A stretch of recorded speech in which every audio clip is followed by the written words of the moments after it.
Hey, it's Dr. Centeno, and I'm going to go over how to measure a BDI or a Basion-Dens interval.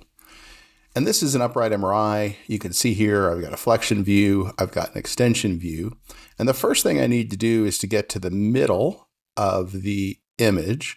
And I know it's the middle of the image because I can see the dens here of C2 most clearly. So I do that for this image, and then I do that for this image. And then I need to identify the Basion. The Basion is this triangular structure here and this triangular structure here. And then I'll identify the dens, or C2, here and here. And then I'm simply going to draw a line from the tip of the Basion down to the top of the dens, and that's the Basion-Dens interval. So I draw that line from the tip to the top. And you can see here, I've got a measurement of about 9 and a measurement of about 8. Now, I can probably make this one on the right a little bit better to get right to the tip, so that'll change to about 7. So that's my BDI in extension and BDI in flexion.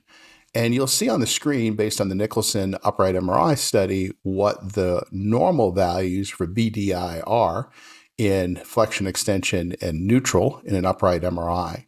So that's really it. There isn't too much more to this measurement. Now, what does this measurement mean?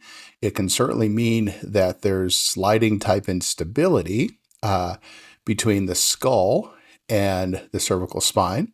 And it also could be an indicator of vertical instability, where the head can move vertically.